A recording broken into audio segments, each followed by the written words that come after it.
I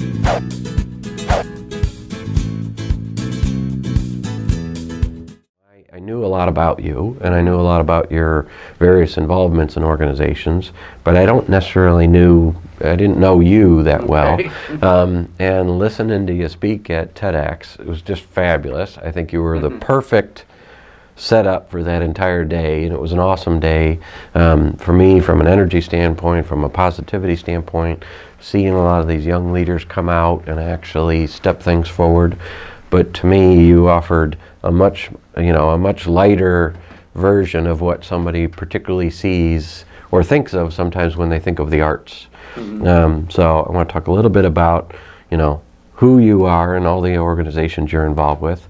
A little bit about the lighter side of the arts, that it's not necessarily all violins and old paintings.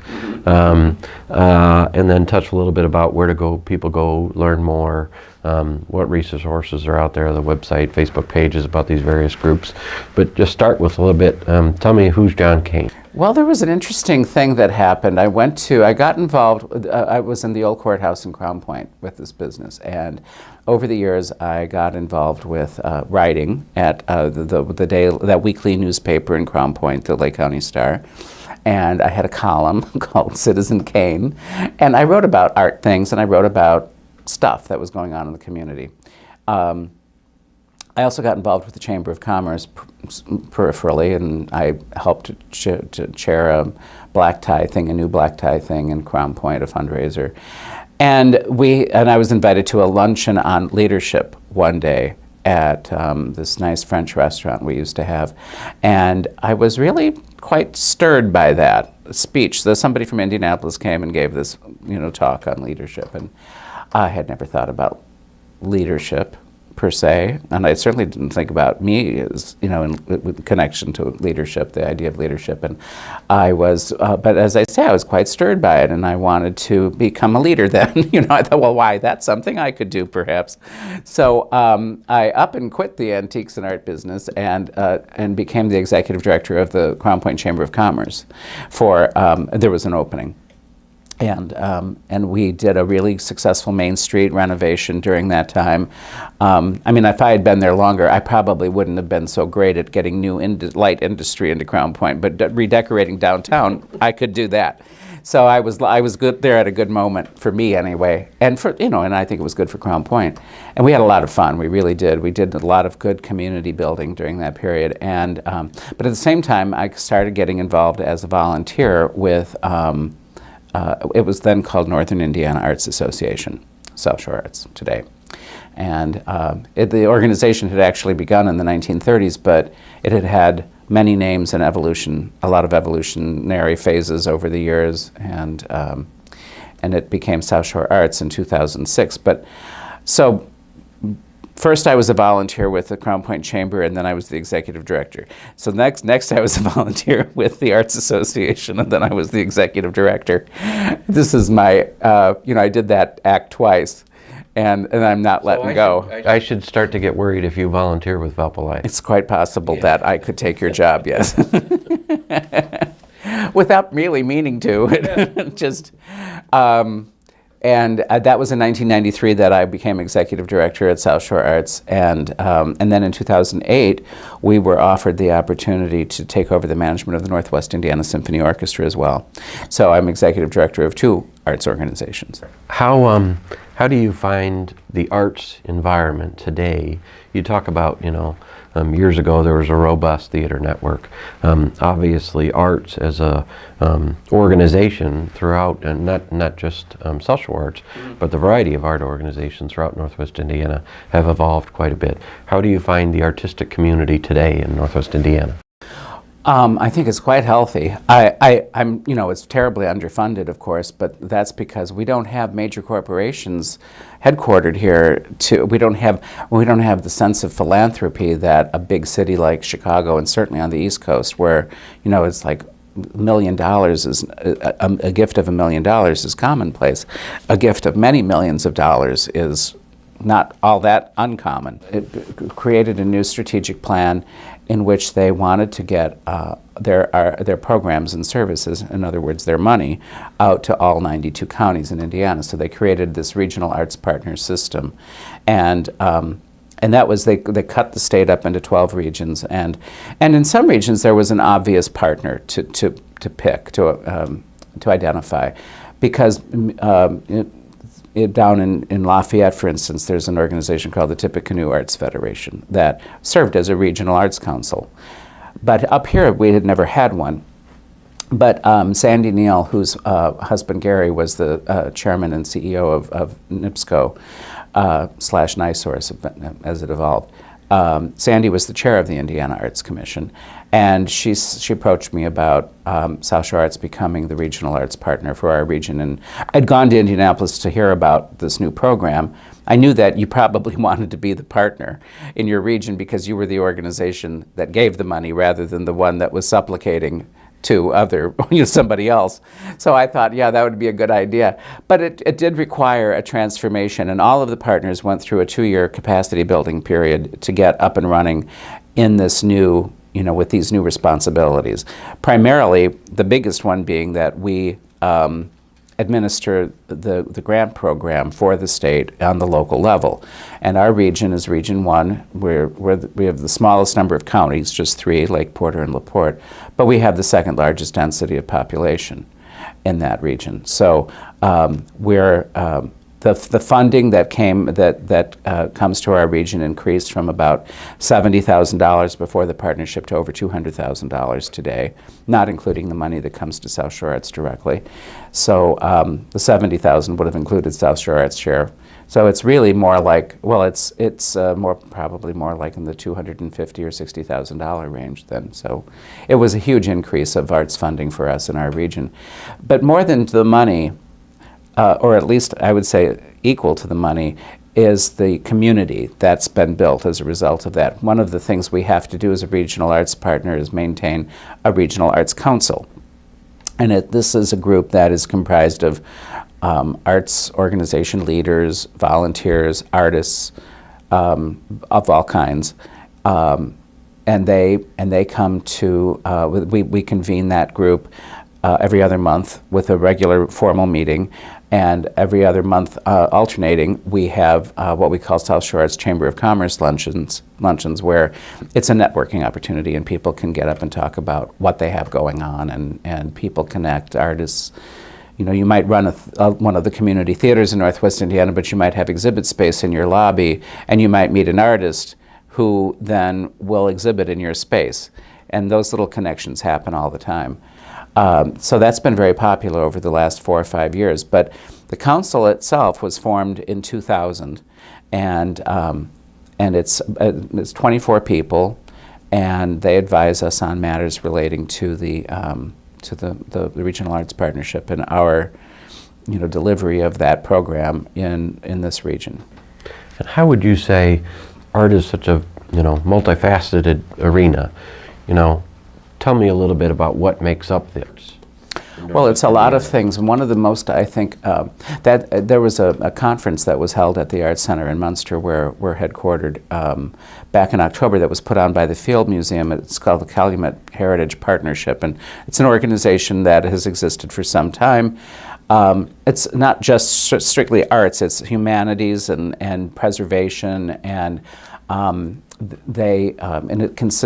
it's comprised of organizations that are also from Chicago, the east side of Chicago, the Pullman area in Chicago. So it's a bigger swath. It's a slightly different swath than we cover as a regional partner of the Indiana Arts Commission. And the question was asked, what defines the arts? What do you think is? People went around the room saying what. And one of the things that came up was this network of community theaters in Northwest Indiana that's really quite extensive. Some of those theaters have been in business. The Marion Theater Guild dates back to the 1920s, and they originally performed in Slovak in the basement of a church. And I think that the community theaters are like kind of a very strong grassroots representation or reflection of Northwest Indiana, of the region, because those theaters were populated by just everyday people who wanted to get together. It was a social thing. They might have performed something that represented their culture, their ethnicity, or it might be something that they really had a gift for the theatrical.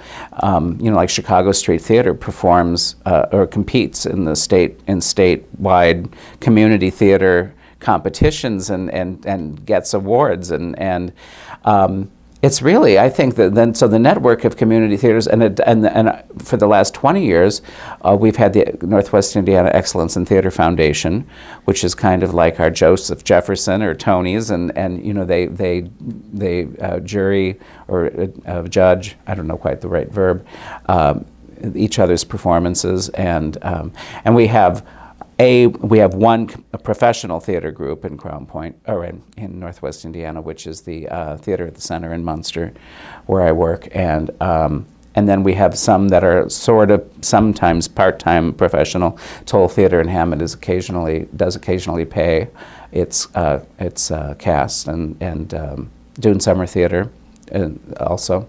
So the theater stuff is, I think, really big. But then you have this long history of dunes painters. And, it's sort of prosaic and old-fashioned, the idea of painting in the dunes. But that's what brought artists here. Back in the late 19th century, early 20th century, it's what created all those little bungalows out in Miller and along the lakefront. And, it's that really kind of had a great deal to do with the Save the Dunes movement and the national park. So I think that's been a big part of the arts in our region. And then the fact that people want to play music. And so all of these things, though, to me, that's one of the things I love about the arts in Northwest Indiana, is that it's all these things started on the grassroots level because people wanted to paint, or they wanted to perform, they wanted to play music, or they wanted to perform in a play, or whatever it was, and they got together and they did it. Like Judy Garland and Mickey Rooney, let's put on a show, and they did it. And it wasn't that these were paid professionals at that time. There were no paid professionals in the arts back then. There wasn't corporate money driving it. No. And the first symphony concert, we have a little typewriter-written account of the financial statement for the very first concert, and there was a surplus of $18. I would kill for that $18 surplus. Let me tell you. Today our budget is $1 million plus, and I would die for that $18 surplus. I think that the people are much more aware today of the talent that's around here, and that it's worthy of their support, and they recognize that it's an important part of their lives. The network of people that you connect with, where do you want them to go to learn more? Website, Facebook, you probably communicate via every media out there. Well, and one of the things that we're required to do as a regional partner of the Indiana Arts Commission is to maintain a regional arts calendar. So you can go onto the South Shore Arts website and check out our regional calendar on our menu, and we keep it. We refresh it every week. I mean, people provide us with information that we keep posted there. So it's got all kinds of resources for what you can do. Recently, we started it I had an opportunity to watch you at kick off and moderate the TEDx event. Tell me about that event from your perspective. Oh, that was really fun. It was somewhat harrowing, I have to say. I mean, I was aware of TED Talks, and I've watched them. In fact, we used the Simon Sinek one at our South Shore Arts Board retreat last winter. I love that one about getting to why, and that's fantastic. But a young friend of mine, he wasn't even born when I first knew his parents.